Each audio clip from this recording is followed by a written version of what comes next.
Bodanza Disc Golf may be the fastest growing disc golf channel on YouTube. Ever since he started making videos last year, he has started to pop up everywhere, with his daily vlog videos showing viewers all sorts of different courses around the US. He's one of the most entertaining content creators out there.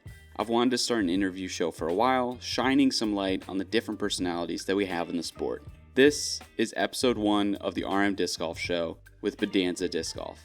I hope you guys enjoy our conversation about how Bodanza got into the sport, how his channel has grown, and what the future looks like. Here we go. So when did you get into disc golf? Like, what was the first initial moment when you actually started playing disc golf? Yeah, so I got into disc golf January last year, so January 2022. I had moved into a van September 2021, and we were just traveling a decent bit and like needing to find a hobby of some sort. And I had like an ultimate frisbee because I played like church league ultimate for a while.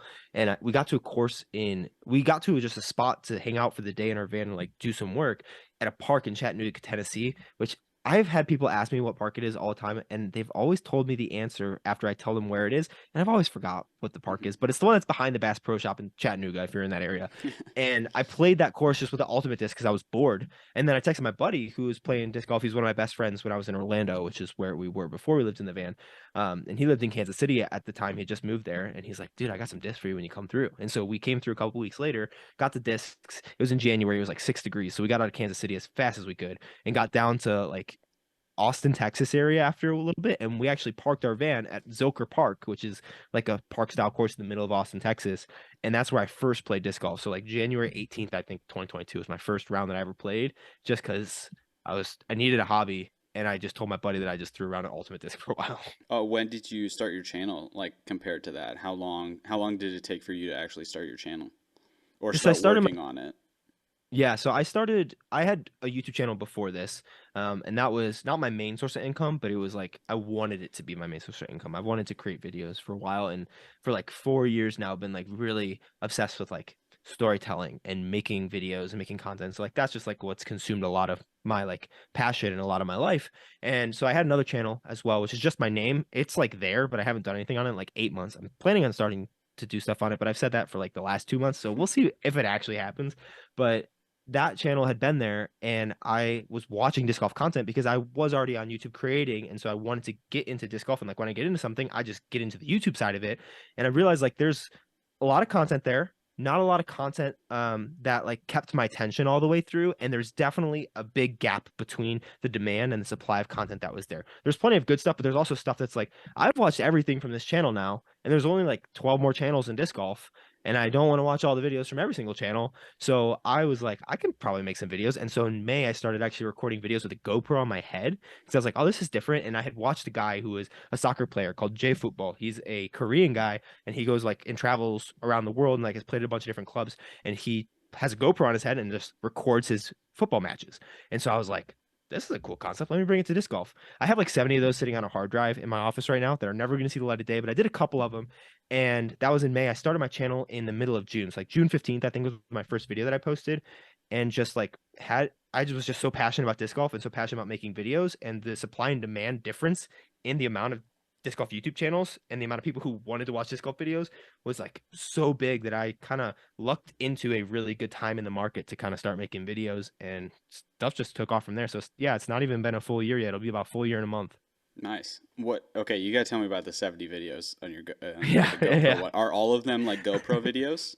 Yeah, so I did a ton of just POV videos where I would just throw it on my head, and just basically every round that I played, I would do POV. And I initially had the goal of like, I'm gonna make my channel about like trying to beat par at 100 different courses because I was living in the van at the time and traveling all over the place. And so it's been, let me check my phone real fast on UDisc. It's been like I said, like 15, 16 months since I started playing disc golf. And I could show you. I have This is my UDisc profile. 187 courses played. Get over my There you go. 187 courses played all over the place. And so I was just all over playing courses. And I was like, let me just film these rounds. And it was really easy to strap the GoPro to my head and film. The content is like a little shaky. You can't really follow the disc very well. And so it just takes a lot of time to edit those videos, which is why they'll probably never see the light of day.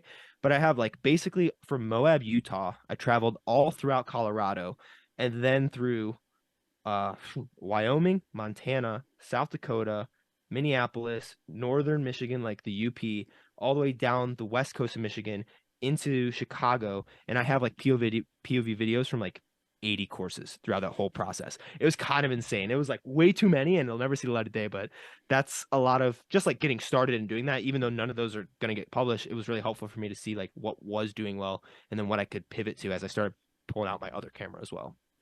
Okay, so how did you determine the ones that you were actually going to post? Why were the ones like the ones you actually ended up posting that were the POV? Why did those ones actually get on YouTube? Yeah, so the first ones were just because they were the only videos that I had filmed, and I wanted to start from the beginning. And so I had like 35 videos filmed before I ever started posting because I was working on my other channel, as well as I used to resell stuff on Amazon FBA. So like go into retail stores, buy stuff on clearance, and sell it for normal retail price on Amazon. And I didn't like doing that very much, but it's what let me quit my job and start pursuing content as a full-time passion.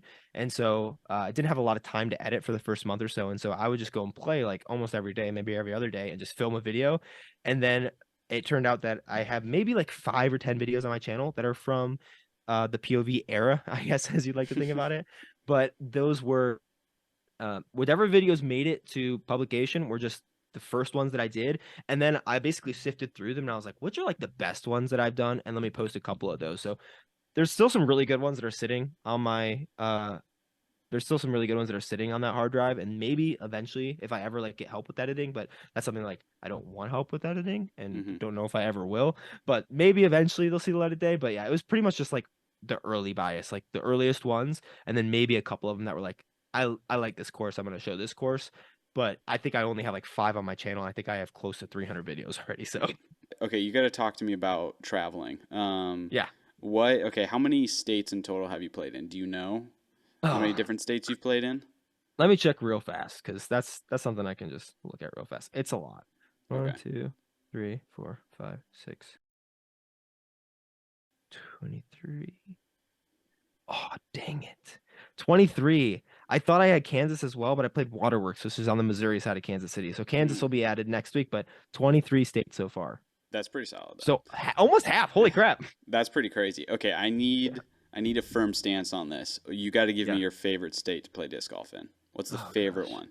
It's so hard because disc golf all over the place is so different. And especially like, as I travel, there are very opinionated people in the comments who are like, wow, disc golf here sucks. And it's like, no, it's just different. Like disc golf is fun everywhere you go to play. Like if you come play these courses, you're gonna have fun. I'd say my favorite place to play. Okay. I think it's because these courses like whooped my butt and I really want to go back and play them more. The northern Minnesota to northern Michigan area, where like it also spans across northern Wisconsin, I loved because it's like super wooded, super technical, a little bit of elevation. Like one of my favorite courses is Superior Municipal Forest in Superior, Wisconsin. Because that course just like ate me alive. And then like in Marquette, there's some like really cool courses as well. I don't know. That whole area is like really sweet. And then like Blue Ribbon Pines and Composure are really good ones I played in Minneapolis. But I, Florida courses, it's too hard. You're not gonna nail me down. I can't say one specific place, but that place rings in my mind because I'm gonna go back there a little bit this summer. And there's some courses that like crushed me last year that I really want revenge on. So that's I think why it's in my head because I like a challenge. And so if any courses like is whipping my butt, then I'm gonna like that place a lot. Well, you'll like the Northwoods Black then when you go play there. I hope so. Yeah, it's brutal. Okay, well, here's a better question. Can you give me your like top three courses instead of the state? Oh my God. Do you have a running list? I have a running list of my favorite courses. Do you have a running list of your like top three or top five? On Christmas last year, maybe it was New Year's, I posted a video about like these are my top 10 courses um from traveling. It's really hard to say. I'd say I'm just gonna this is gonna change if you ask me tomorrow, or if you ask me in literally 45 minutes, this would change. But right now, I'm gonna say sneak a peek in Pagosa Springs, which is the course that I just had my last tournament at. Not the hardest course in the world, but super, super fun. My second, I'm probably gonna say Blue Ribbon Pines because it was 30 holes when I played it. There's a bunch of different layouts. There's so many different ways to play that course, just a blast. And my third course, I would as honorable mention real fast, base camp in Moab, Utah. The only reason it's not up there is because I literally have like anxiety from the drive that I took down there because it's like 20 hours on like the worst road in the world. And we were in our van, and after 8 miles on a 18-mile road, all you saw was 30-inch tire Jeeps and 4x4s. And then we took our big old 170-inch wheelbase van very stupidly down to that course. And so I want to go back there, but that's an honorable mention. Not going to make the list. I think the last one. It's so hard, man. There's so many good courses everywhere. I think kind of recency bias one. I really liked Waterworks in Kansas City. I'm excited to go back there. I have a tournament there next weekend. One of the 4 courses that I'll be playing in that tournament over 2 days. But yeah, if you ask me in 30 minutes, it's going to change. But that's what it is right now. So let's move back to the content part. So you started Yeah. making videos. What were your like initial goals with making content? Of course, want to make videos, make money, all that crap. But like, what were the initial goals of where you wanted to take the channel? Yeah, I didn't really know if I had a specific goal. Honestly like normally I'm a very like goal-oriented person. I like to achieve a lot of goals. But I think my first goal was like just get monetized, like get 1,000 subscribers and 4,000 hours of watch time, which is what you need to get monetized on YouTube. And I had done that with my other channel, and this one I was like I could probably get there a little bit faster because like I knew like the state of disc golf content a little bit, and there was just way more demand than there was supply content. But I don't know if there was necessarily like a goal. I of course wanted to do content as my full-time living and like stop doing Amazon FBA because I was only profiting and like taking out after taxes about $1,000 a month from my reselling business. And I like didn't enjoy it, and it was like a pain in the butt to have to do. And working with Amazon is like t terrible. Their customer service department for sellers and even just regular people is like it's terrible. So I don't want to have to keep doing that.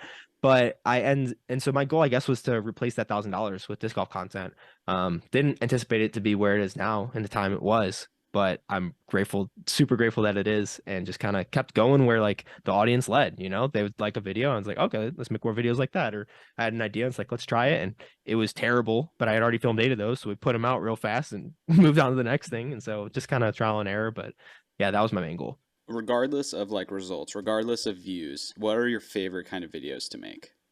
It's really hard to say because views definitely make a big impact. I think my favorite types of videos to make right now, though, are just me playing with my own bag and learning discs and just like messing around on the course a little bit, like throwing weird lines. Like I like throwing like my normal shot that I would throw, and then like let me try to force over, or let me try to like flip up and turn this Pharaoh on a forehand 380 feet. Like did that in a video like the other day. I was like, you want to see something cool? And then it didn't end up working out, but I was like, I don't know, it looked kind of cool. And so making videos like that where it's like learning my own discs, both on like the normal lines that I would throw, but also on fun lines. And then the biggest thing for me is just new courses. That's one of the things is in Denver here, there's a lot of cool courses.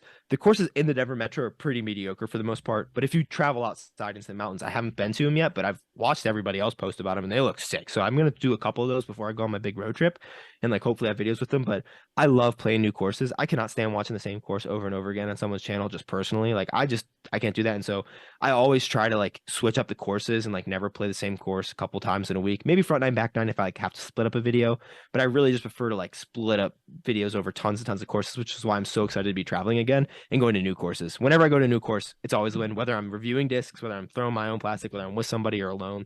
New courses always excite me. Was that a part of like maybe one of the concerns with getting out of the van and getting into your own place? Or is Denver big enough to where you don't really have to worry about that?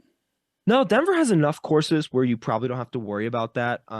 There's enough courses in the metro that if I wanted to film like a 9 hole video every day for a month, I probably don't have to repeat courses more than like half a time. So like there's 20 courses, so I can repeat half of those. But it is definitely an issue because like I personally don't want to play the same course 15 times. Like I think my most played courses ever on Udisc are like 10 times total. I don't play courses over and over again. I just don't like that. I like going to new courses and having like new difficulties and new challenges. I don't like learn courses super well personally because I'm never there enough to do it. And I think that that was definitely one of the concerns with settling into a place. I knew that like I wanted to continue to travel, and as long as people continue to watch and I'm able to continue to make enough money to travel, I'm planning on traveling and going to as many courses as I possibly can, both here in the States as well as internationally, hopefully over this winter and maybe the next winter. But yeah, it was definitely a concern, but I'm grateful that I'm going on a big old road trip in the van again, and I'm gonna play so many new courses. It's gonna be awesome. Obviously for content, like you can make so many videos reviewing new discs and working with like all these different kind of disc golf companies. Um, you have an open bag now. Would you ever go to being fully sponsored by a company, not a retailer, like an actual manufacturer? Would you ever, has that ever been in the works in the immediate future, or is that just not up for consideration for content? So I'll answer the question of if it's in the works first. So like this year, my main goal is to self-sustain fully to the point I'm a very big proponent of like I want to be able to say hell yes and hell no. Like I never want to like non-enthusiastically say yes or no to something. And so that means that like if I can self-sustain through putting out enough videos and having a large enough viewer base that'll view the videos, and just like the ad revenue that comes from them, and a little bit of Patreon, a little bit of selling my own discs, and a little bit of sponsorships, like I don't want to have to uh have the responsibilities of a sponsorship without feeling like I am being properly valued for it. And that also I know that to some people that probably is overvalued, but to me, like my freedom is worth so much, and I wouldn't give up like having the freedom to not have to work for somebody for a smaller amount of money than I want to be able to take. And so it's not in the works. And this year, my main goals are like to get to a high enough rating point and a high enough viewership point and a higher enough amount of discs that I'm able to sell and like merchandise that I'm able to sell to prove to a company that like, hey, I'm worth a big contract to you, like a kind of groundbreaking contract. And so that's something that I'm trying to do and like hopefully out a deal for the 2024 season and beyond. And I am a very like loyal person, so I'd love to be with a company for years. And to answer the question about like manufacturer or retailer, I think retailer slots in a little bit easier. And I think that there's probably some sort of opportunity cost that you'd be able to calculate if I was to sign with a manufacturer, potentially. And that's a lot of just based on how my content is now. I'm a big proponent of like, I post 30 to 31 videos a month, basically every day. Since October 31st, there's been I've posted a video plus 5 for however many days there are, and that includes like the days I've taken off and some days that I've doubled up. And so that is a lot of videos for someone to keep up with fully. And so I consistently need to be like innovating and changing things. I'm a big proponent of like there needs to be seasons of content and changes in the content. So right now there's a lot of disc reviews that happen. But I can see the idea of like if a company wants to drop a big enough bag, I think I'd be dumb to sign up with a company if they like wanted to send over a really big contract to me. I think it'd be dumb to not even consider that. And so I'm absolutely open to any offers from manufacturers or retailers who want to potentially partner with me. And like I would be very loyal in that. I think retailer slots in a little bit easier. And especially like there's a lot of small retailers in disc golf, which are a little bit harder than local retailers. And that's something where like if it is a manufacturer and a local retailer, that could work out, or a manufacturer and a retailer that's associated with it having that kind of dual contract nature. But personally, I don't like dealing with multiple things at once. And so like if I'm able to get like one company, I don't want to name, I have names in my head that I'm like thinking about a little bit, but I don't want to like name any names on such a public forum. But like if one company wanted to reach out and give me enough money that I wouldn't have to worry about any other companies, and like that I wouldn't even need that company necessarily, but it'd be a big enough number that's like, yeah, I will go all in on like supporting you. Absolutely, I would consider signing with them. I think it'd be pretty dumb not to, but I think retailer fits a little bit better with the content. I also would be open to like negotiating a contract in a way that is, hey, I can still review any disc drop that comes out, but I will have to compare it against a mold from your manufacturer. That's not something that I think that a lot of companies are open to right now. I think the disc golf space is still, they're not very adaptive with the, I don't know. Right now, I feel like disc golf is a little slow in moving to like different types of forms of advertising, and especially influencer relationships. I think will get better over the next couple of years. And that's one of the things that I'm trying to make a little bit better myself with the way that I interact with companies. But I think that, yeah, I think that there's a way to continue reviewing discs, but I also wouldn't be against just signing with a company, throwing discs and playing a bunch of tournaments and doing all Yeah. that and reviewing their discs as I come out. I'm not 100% sure, but yeah, I'd be open to any sort of deal. It just has to be at the right number, ultimately, is what it comes down to, because I don't make a ton of money, but I make enough to be able to say no to people, which is a really good place to be in my opinion. Yeah, would you be more excited about like helping build up or sign with a company that isn't a part of like the top 6 or 7 big companies that we have? Would you be more excited about like sticking with a or like signing with a smaller brand and helping build them up and actually having like a lot bigger impact compared to being like a small fish in a big pond if you went with a bigger company? That's a pretty interesting question. I honestly haven't thought about that very much. I think I think you could see like there's a couple routes that you see in disc golf right now. You see like the manufacturers right now, and then you see the open bags. And it's very interesting. You almost never see an open bag player who has one company that sponsors them. Like all the Infinite players, Drew, EV7, and Finish Line, which is his own company. You got Eric Oakley and James Proctor, who are both Thoughts Based Athletic and Clash. Jacob Curtis, who is Birdie Disc Golf Supply and Clash. And like everybody has multiple sponsorships. And that's something that for me, like thinking about that is a very difficult, it's just a lot to manage while I'm also producing how much content that I do, because content is something that is so important to me and I love making videos. And so it's definitely interesting to think about. For me, signing with a smaller company would almost have to like there might have to be some sort of like stake in the company for it to be like financially where I'd want it to be necessarily.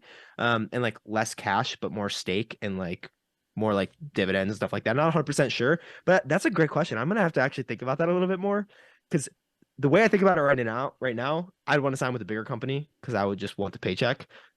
But that's an interesting framing of signing with the smaller companies is to build them up. Where it's hard too because I'm very intent on building up my audience as well on YouTube, and that takes up so much energy and time to do every week. That thinking about also helping to build up another company, it can be done by association, and I think that's something they're like I don't have any sponsors right now, but I work a lot with a company like Birdie Disc Golf Supply where they'll sponsor some of my videos, and like I throw a couple of their molds, and I like their discs, and so like I'm very big advocate of like I'm going to talk about what I like and it's probably going to give some value to some companies that's a little bit free, but I'm eventually hopefully going to see a return on that in either my legacy in the community or in a bigger sponsorship later down the road and having goodwill with companies. But yeah, that's a really good question. I haven't thought about that a lot. I just rambled for like 5 minutes and did not even answer it. Sorry.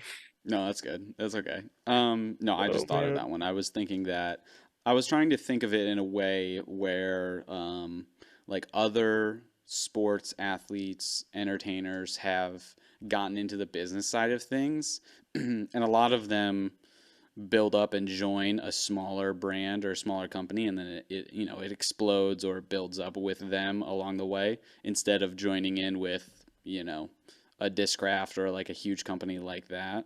Yeah, and I think Um, that what that point too is it's even a different way to talk about it because I would be sponsored by Discraft, but I would join a smaller company is how I would think about it because yeah, I would if with a smaller company like there would I for me I feel like equity partnership would be important for me to have with a smaller company, and I don't know if that's a place. I don't know if there's enough money in disc golf right now for an owner of a smaller company to be willing to give up any equity in the company. I'm not 100% sure, but like it's something where like sponsorship and equity partnership could potentially be on the line. I don't know what that looks like though at all, but I'm open to crafty business deals that could be mutually beneficial to all people. And I'm also very much not of the mind that I should be getting the most out of a contract. I I in general prefer to give a little bit more than I get. And so like when I do like sponsorships on my channel, I always try to like I will have the sponsored number and then always try to like beat what I know are like the margins that get them past like what the sponsorship cost is plus their potential profit that they expect. Um and so like I wouldn't want to like just get something because I have an audience or whatever. I would want it to be a very mutually beneficial deal where both of us are getting more than we expected out of it. interesting. I don't know if you've seen this trend or not. Not going to call it any channels or anything, but your thumbnails are crafty. They're really slick, and you have your own touch on them. Uh-huh. I've started to see a lot of smaller channels copy Hmm. or work off of them. I don't know if you've seen any. A couple caught me in the past where I was like, oh, clicking on it, thinking it's a Bonanza. Obviously, you're not in the thumbnail, but like the style was really Interesting. close. Have you seen those at all? And like, I just wanted to ask about thumbnails. How much work do you put into Uh, them? Yeah, what do you like yeah, about them? Stuff like that. thumbnails. Good. This is also a good place for me to kind of get on a little baby soapbox, like this big of a soapbox as well. But yeah, I have not honestly noticed that too much. I watch a lot of disc golf YouTube. I know probably most of the bigger and smaller channels just because I'm like in the space and care a lot about it. I've seen it in the past a little bit. And I guess maybe my style is so ingrained that like I see a thumbnail like that, I'm like, oh, it's just a good thumbnail, and I click on it instead of thinking that it's one of my thumbnails. But I haven't seen it ultimately that much. And at the end of the day, like imitation is the biggest form of flattery, and I don't think that I have any IP in my thumbnail style. So feel free to copy my thumbnails, absolutely. If you make it look, if you put me in the thumbnail and then you get a bunch of dislikes, you should expect that. But otherwise, absolutely feel free to copy whatever you want from my content. I think that that's one way that not my content specifically, like you can't steal my content, but copy the ideas and stuff. Obviously, I feel like that's something that like only will level up disc golf content is trying to imitate things that are working and then also expanding and making them in your own way and in a better way. Like if you make my content better, absolutely please do that. I would say in thumbnails in general, how much time I work on them to answer that question is significant. Sometimes my video edits take less time than my thumbnail and title ideation. Like sometimes I'll spend 2 times as long on a thumbnail and title because if I make a good video, but the thumbnail and title are bad, no one's gonna watch that video anyways. And even if it has, I've had videos that have like 70% retention. So if it's like a 15-minute video, that means what is that? 11 minutes are watched of it, or like 10 and a half minutes are watched of it, but it still gets less than my normal amount of views because the thumbnail is really bad or the title is really bad. But I've also had videos that like have very poor retention, like 30, 40%, but the thumbnail and title are really, really good. And the video I think is still good. Like I wouldn't put out a video that I think is under the standard that I need to set on my channel.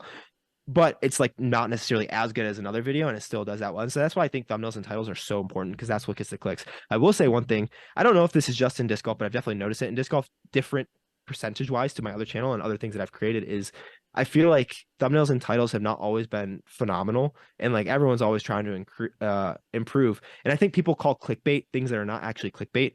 I think that things that like get you intrigued, as long as something like, as long as it fulfills the promise in the title and thumbnail, I don't think you can call it clickbait. I think it can be intriguing and maybe like it leads into a different direction than you think, but I don't think thumbnails are necessarily clickbait unless that happens. People can feel free to disagree about that, but that's kind of my philosophy. So if you see a thumbnail and title of mine, it'll always be able to, it'll always address and like move on from whatever the idea in the title and thumbnail is. And I always try to address it in the first 30 seconds as well. So like if you click on it, you're expecting something. So for instance, this is kind of funny. My most disliked video on my channel is the video I put out on the new 2023 Sexton Firebird that they made in April for April Fools, because my title of it was "The new 2023 Sexton Firebird is a joke," which is a fact because that's exactly what it was. But it has like 100 dislikes or something like that.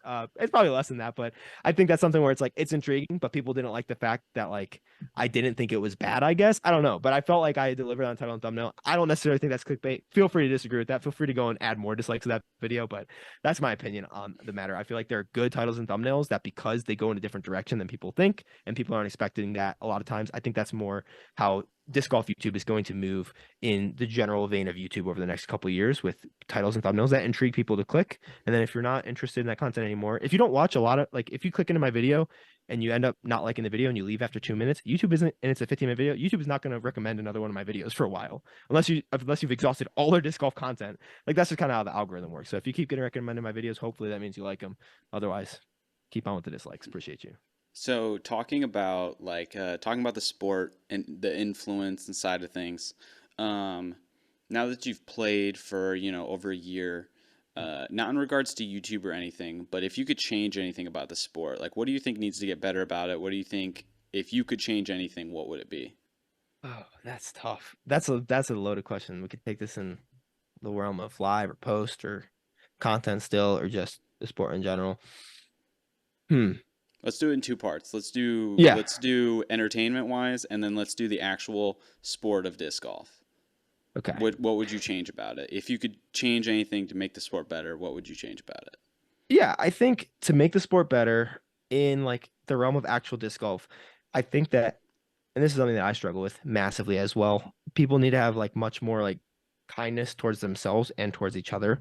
I say I suck all the time, and like I don't suck at disc golf, but I say it all the time, and that's just something that like is internalized, and it is also something that makes the sport less fun because I'm doing something that I really love to do, and then telling myself that I suck at it. Like that's a cognitive dissonance that I put in my own head, and I think as well that correlates to like people online who are able to not have things necessarily like of their likeness, and they're able to post kind of whatever on, whether it is a controversial topic or just someone throwing something and it's like, oh, you didn't actually do that. It's like, okay, maybe he didn't actually do it, but the person who posts that knows it. Like, you don't have to call out. Like, it's not like, who are they tricking? Like, people, disc golf is too small of a sport, and there's not enough money in the sport for people to actually like lie and get enough out of it. It's too small of a community for that actually to be happening in terms of, and so be kind to yourself and be kind to others. That's a like super woo woo answer, but that's my mental game is struggling. I'm just talking about myself in a lot of ways, but at the same time, yeah.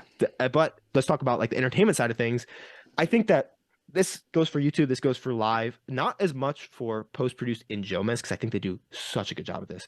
And I'm a big live person. Everyone is gonna be crazy that I think that Jomas is phenomenal. I think Jomas is incredible, but I love live disc golf, and I want more people to like live disc golf. I think that people need to understand that anything that they do ever in media is storytelling. It is always storytelling. There is a story, there's like a character who wants something, whether they get it or not is going to be the story that is told, and how they get it and how they change in that process. And I think that especially, this is just a very small gripe real fast. People who say that you should not complain about live sports, you can click off right now. Don't click off, come back, like skip 5 seconds. Don't ruin his retention. But um I think that live commentary sometimes gets caught up, especially when it's like three people in their own stories, and they miss important shots. Like they don't commentate over the shots sometimes.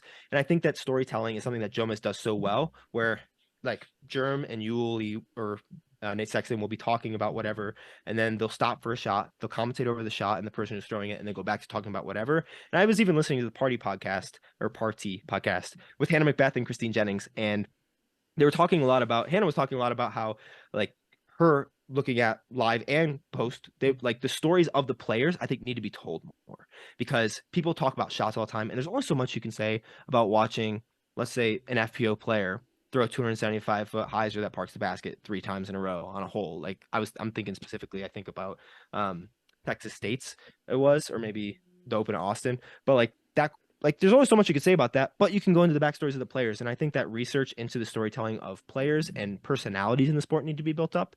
And I think that is something that will create more value in the sport as well, because people buy into stories. Like shots are cool, but people buy into stories. And if there's a story that's told about a person, like that'll give more value to the sponsors of that player, because people will care more about that player, because some people resonate with the story. Some people won't care, but stories are how people resonate with other people. And I think that whether you're a YouTube channel just making a disc review, there's a story in that disc review. Whether or not you like the disc, how you start throwing it, like the things that you learn in the process, how the disc changes your bag, or how you change because of the disc, or how you learn a new throw. Like those are all different stories that can take place in there. There's also a lot of stories that can take place, especially on the pro side, with there's just so little that we know about people besides their physical stature, how they throw a disc, maybe how long they've been on tour and what their rating is. Like I want to know the backstory a little bit more, like about some of these players who are on tour. How long have they been playing? What are the things that they're struggling with? What are the things that they're learning? I think that's something that interview wise we can get a little bit more information on and start to tell those stories better. And I think that that brings more value to the sponsors, which ultimately, because more people will stay bought into the tour because they are bought into a person's story, is going to bring more value to the tour as a whole, because more people are going to stay invested, more people are going to get invested, and that's going to bring more value in sponsor opportunities for the tour as a whole. Yeah, I think to like go off of that point, like the best way of looking at it, like if there's anybody in contention, you need to have some ties to them. Like everyone needs somebody to Yeah. be rooting for. So I think, not to compare it to golf, but like what PGA does so well is like if there's anybody in contention, you're gonna have a reason to root for them in some way of like in liking them in some way or the other, or you have villains, which the PGA does as well. Yeah. Disc golf has their own villains. So it's like if there's anybody in contention, you got to have some story about them, some way to tie yourself with them to be able to root for them. But And I think too, like with that, there's only so much resources in disc golf right now. I'm not expecting the pro tour to hire somebody else to be like the story coordinator and like to do more research. I'm just like there might be some more creative ways to make that happen, and it might be something that evolves over time. I just think that if we I've heard some comments before, and one of them I think was a direct response to my video that didn't necessarily call me out about like you shouldn't complain about some things, like it's not going to do anything for it. And I kind of disagree with that, as long as it's not like bashing on something, but like talking about things that can be better and introducing potential solutions, even if they're dumb solutions, that will get the ideas flowing. Like if no one is talking about something, there's no incentive for it to be better. And so like I think that there needs to be some discourse around that. And I think that this could happen down the road. It could also be something where like if we're talking about stories, maybe when people apply for a tour card, which I think there's 40 tour cards in FPO and 80 tour cards in MPO or something like that, maybe they have to fill out like a 1 or 2 page bio that has a bunch of information about them that the pro tour can like pull from and be like, oh, these are his interests, these are the things, and like or she does this in her off time. Like these are all things that I think can be really beneficial towards getting people more engaged with personalities on the tour, because personalities are what keep people engaged with sports. Watching stuff fly in the air is super cool, but I care a lot more about somebody who I have stuff in common with, and I will root for them. And like that's what the important part of building even parasocial relationships is. what the disc golf pro tour does really well, though, like in comparison to storytelling, is now that they're established every year and year, and like you see it at Jonesboro, Heimberg's in contention. They maybe do it too repetitive, where it's like, this is what happened last year, this is what happened last year, this is what Yeah. happened last year. But I think as the pro tour builds and builds and builds, each year we're going to get even new courses that they add in. When we go back to those courses and those same players are in contention, then the storylines are so much easier. But Yeah, absolutely. Or if someone yeah, does really terrible and then they start to play well at this course, like Isaac Robinson over the last 3 weeks has been like, oh, everyone's like, oh, he's of course he won Champions Cup. This is Isaac Robinson darts course, and then he goes out to these super long, wide open courses and is still podiuming, and people are like, oh, what the heck is going on? Yeah, I agree. I think the Pro Tour does a lot of things well, and Disc Golf Network does a lot of things well. There's obviously room for improvement, and we just want the sport to continue to grow and get better. But yeah, big kudos to everything that they have with their shoestring budget that they're running yeah. on. you've got the channel established, you've been doing it, almost a year now. Where, or if you could absolutely take it where you want to, like what are the future goals for the channel? Where do you want to take it? What do you want to be in disc golf, basically? Wow, that is a question that speaks to my soul of things that I am thinking about in myself right now. Yeah, wow, that's a couple parter. Let's talk about what kind of my goals for the channel. I kind of am in a place with my content creation, which I've been doing for about 4 years now, off and on with a bunch of different channels, that like it is more in like a sustainable place where I can continue to grow it, obviously. And of course, like I think everybody who creates content like wants to make money off their content, wants to be paid for the fruits of their labor, and the more the better, obviously. And so of course I would like to continue growing my audience and making more money because of it. And a lot of my money that I make just goes right back into the channel. And of course, I want to be able to retire off of the savings that I have. It's like I'm not able to really save a lot right now. Everything's going back into the channel and being reinvested into a lot of things. And so I'd love to get to a point where I'm doing that. I'd also love to get to a point where I'm not making videos every single day necessarily. I probably still will because I love it, but to increase my audience size over the course of this year, maybe 50 or 100%, so that instead of having to make 30 videos a month, I'm making 15 or 20 videos a month, which I still really enjoy doing. And then if I make 30 videos a month, I make 50 or 100% more money. Like that would be really ideal. In terms of like, and those are just like really superficial goals. I don't really have an idea of like who I want to be in disc golf legacy wise. I think that my content and the gap that I saw that I really wanted to fill was that in between of like I don't want to be a coach, but I there in every other thing that I've gotten good at in life and like wanted to do, I've enjoyed watching people's journeys because there are things that you can glean from their journeys that you can't necessarily from a coach, or that you pair with like, oh, this coach is telling me this and this person is working through this in a way that is like both relatable as well as there are going to be like breakthroughs and like cues and things that you do. And so I felt like for me, I don't want to be a coach. I don't want to have a retail store. I like selling custom discs, so like I have an online shop and whatnot, but like I don't want to sell other people's plastic necessarily, just do my own custom stuff.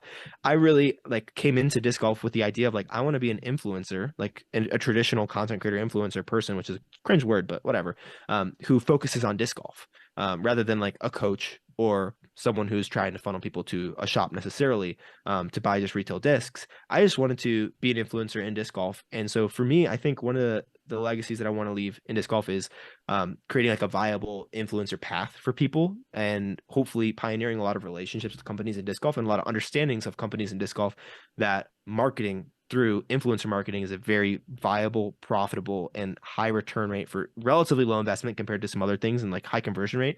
Um, as well as that like influencers like me who like per video are doing a specific amount of views and like there's a different market value to that compared to other types of like sponsorships and things, and those should be treated as separate. And that's something that I think is still a little less understood in disc golf, but it's getting there, and I want that to be a part of that legacy. I also think like of course, my goal on the channel has been to cash at a pro tour event, and I still want to continue to do that. I'm still trying to get better and better at disc golf and work towards that goal. I don't know if that's gonna be this year. Like, it's a multi-year goal for sure. I don't. My goal is like within 3 to 4 years, so like it's gonna take a while. You have to average 10, 20 golf over a tournament, and I think that maybe that can happen this year. I'm gonna try to play as much as I can, and once that happens, like I don't think my goal necessarily will ever be to be a top pro. I kind of want to always be like the like if I am getting to that level, I think my goal would be to be the amateurs pro, where it's like I just want to make videos, continue to make videos,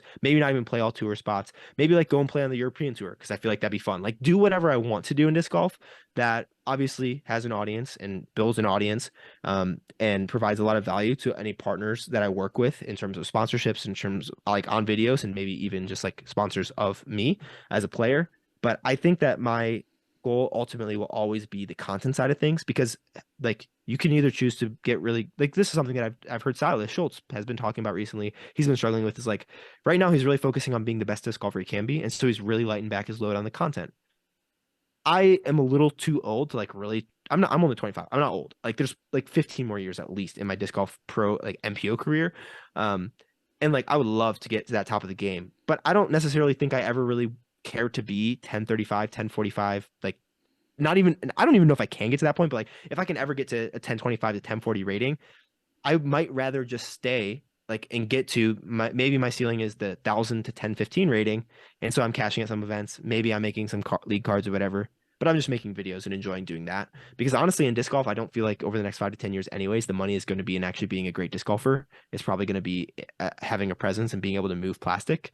And maybe not even moving plastic. Maybe it's just like having enough presence to make videos that outside disc golf people want to sponsor. And so for me, I love making videos. I love playing disc golf, but being a personality and a creator, I think will always take somewhat of a precedence.